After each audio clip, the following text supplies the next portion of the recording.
Hello, everybody. Welcome to Talk About House. I'm Todd. I'm Juana. Okay, what we're going to do is we're going to talk about why the housing market has been so resilient.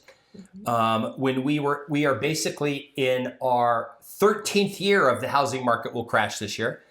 And what we've done is I've found a single chart that Juana and I were discussing today. And we didn't make the chart. Somebody else produced the chart. But I think this chart shows the number one reason why housing is so locked up. There's so few, like the lowest foreclosure rates we've had in 25 years.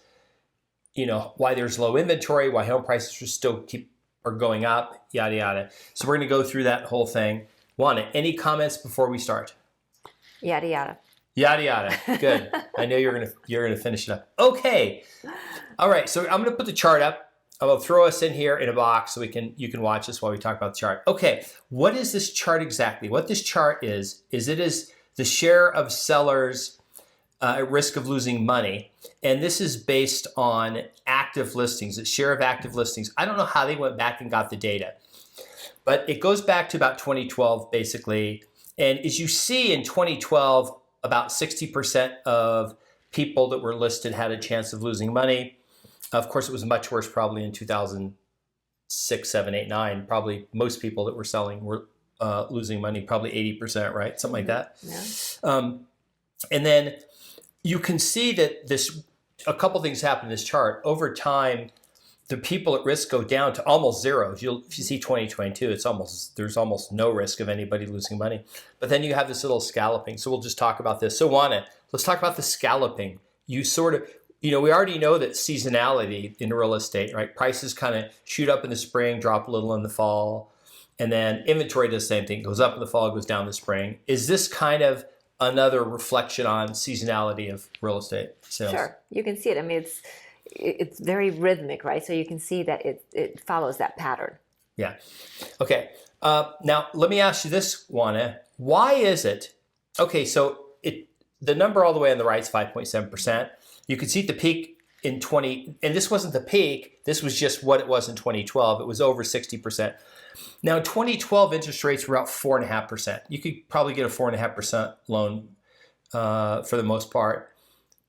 Of course, by 2021, you could get a 2.75%. Now, the interest rates are like 6.5%. There are some people who still have 7.5% loans.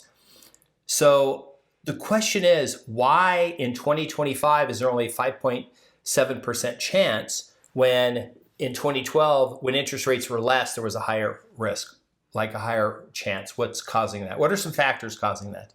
So first of all, there are very few people who have those 6 to 7.5% loans, right? Because those are just people who have purchased recently. Okay, in basically 2 years. Right. Okay. Most people have rates that are better than that because they either had original rates that were better, or they refinanced when rates dropped. Okay, so interest rates, when you look at so what you're saying is when you look at all the houses out there, they're either paid off, right, or they have really, really low rates. Right. And then you just have a small number of people at the bottom who have a higher rate. Right. Okay.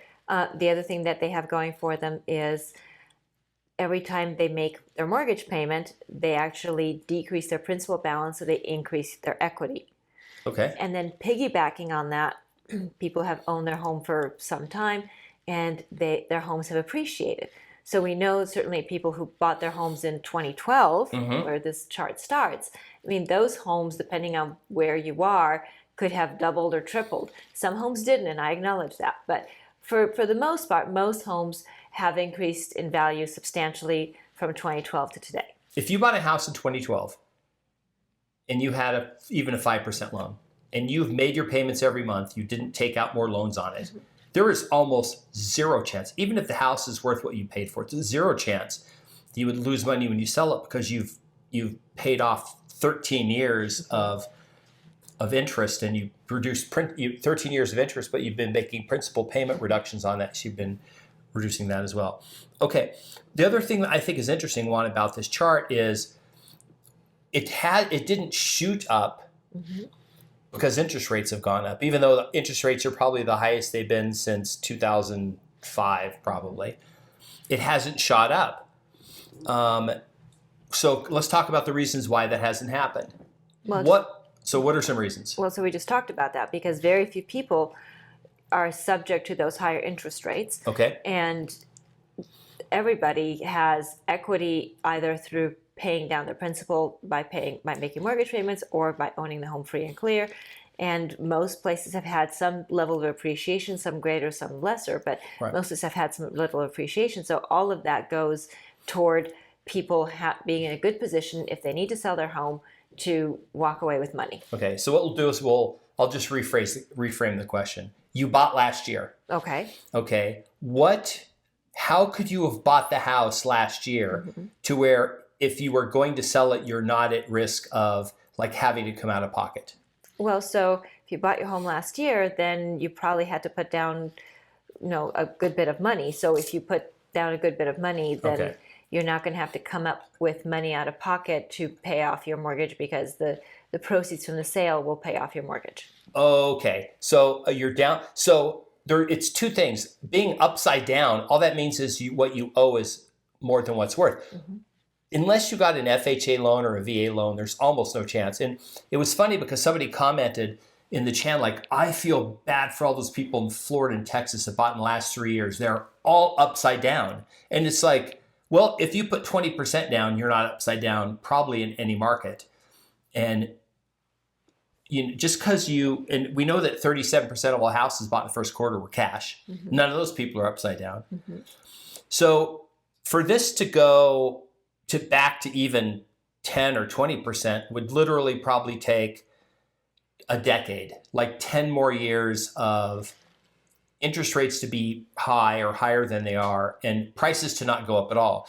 Because let's use this scenario, Juana. 5 years from now, home prices have only gone up 20%, but we have interest rates that are the same. Well, then people have more equity because they've been making mortgage payments and there's been appreciation. Do you think that the people who are locked into super low rates because they're not turning their houses is contributing to this? Because the other thing, we just did the video where inventory is starting to decline in Vegas already, which is kind of shocked us. We thought it would climb until October, November. But the number of houses on the market are starting to decline because they're starting to get bought up again. Do you think some of this is because people are just locked in, they're not moving, they don't want to give up that rate, and it's more important for them to have that rate than to go get a different house and pay 6.5%? Well, I think Vegas is a more unique situation Okay. because we're still growing. So we have more people coming in and we're not making houses certainly at the rate that people are moving here. So I think that's a lot of what's happening too. So Vegas, I think, is a more unique situation. Two things that are affected by this chart the most that would weaken housing or make housing prices potentially go down.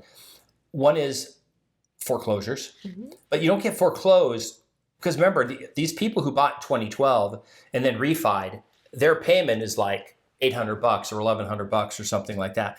They wouldn't want to lose that because they don't want to risk having to sell the house and then go pay $2,300 a month in rent, and then they're spending more money for housing, and then they're not building any equity anymore. And I think two, there's less people in default.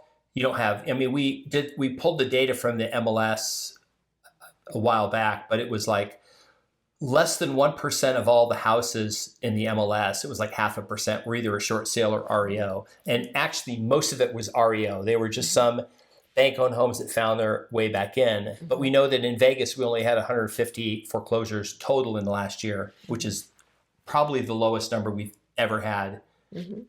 So that was used to be 2 days worth. That would be 2 days in Vegas a while back. Where do you see this? And tell me about where do you see this chart in 5 years? It's just 5.7% are at risk of losing money.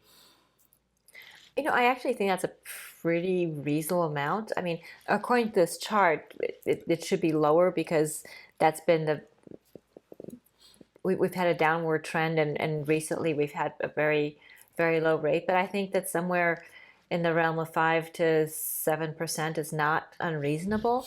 Sure. Because you've got market fluctuations between interest rates, between just what's happening in the economy and other things. I think that's probably pretty reasonable.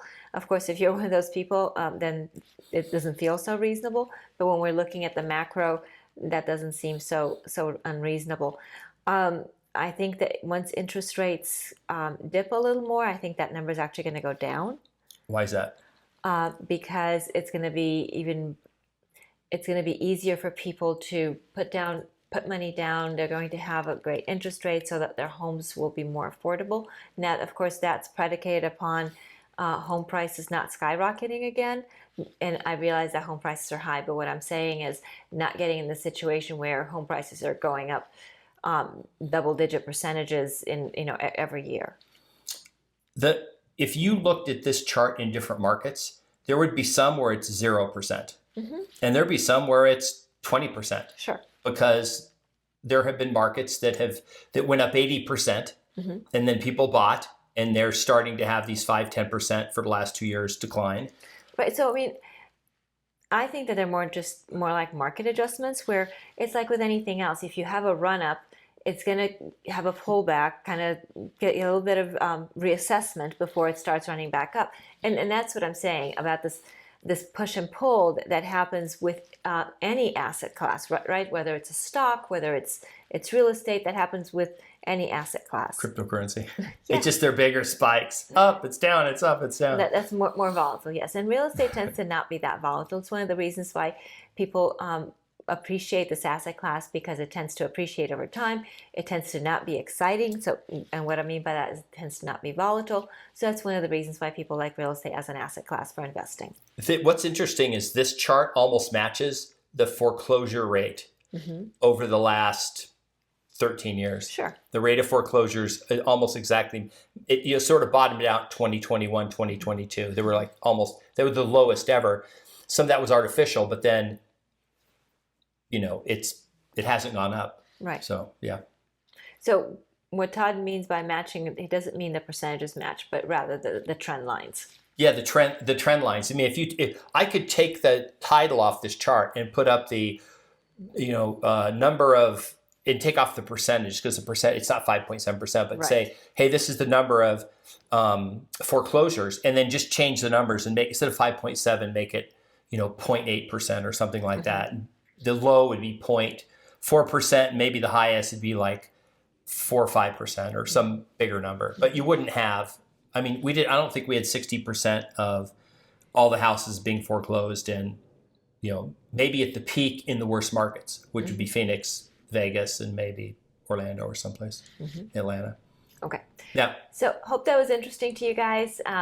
Please give the video a thumbs up. Remember to subscribe, hit the notification bell, share the video, and love the video. Leave us your real estate related comments, and we'll see you on the next video. Bye. Bye.